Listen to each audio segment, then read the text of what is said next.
Saoirse, we need to talk about the Dairy Girls, if that's all right with you. Yeah, of course. I love to talk about Dairy What a show. Talk me through the audition process, because it wasn't straightforward, was it? Sure, nothing ever is, Claudia. No, right. No, it wasn't straightforward. It was sort of like what I imagine X Factor to be like. It was like the closest thing I can imagine to auditioning for a girl band. Yeah. We were sort of like tallied in and out of rooms over like different rounds to get the perfect chemistry. But before I'd even went to the audition process, I was doing a job doing door-to-door sales in Manchester, and I'd been fired from the door-to-door sales job because I didn't make any sales. I told them it was a pyramid scheme. It didn't go well for me. So I was crying in a Greggs. Do you know what Greggs is? No.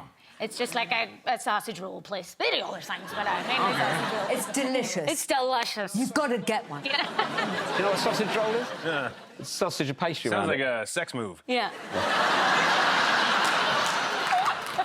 Everything's a sex move if you've got a good It imagination. is. I'm sorry. Yeah, I'm away from home.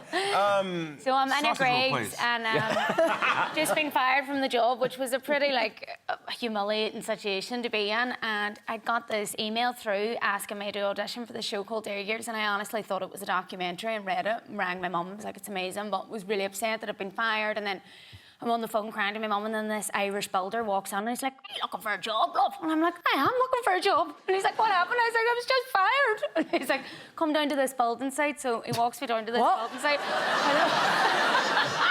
Well, first of all, he said, what's your name? And I told him it was Saoirse. And what's your second name? Told him it was Jackson. And then he came back in and he was like, is your dad called Sean? And I was like, yeah. Is your granddad called Jim? And I was like, yeah. And he was like, do you want to come to a building site? And I was like, no bother. Nice. So I took her down to the building site with him, and he put me on a salary, and then I worked with him for a month, and it was great. And I was a wee snagger. What were you doing? Just telling people everything they'd done wrong. I was brilliant at it. Snagging. Yeah. Snagger. Snagger. The Graham Norton Show. All new Fridays at 11 on BBC America.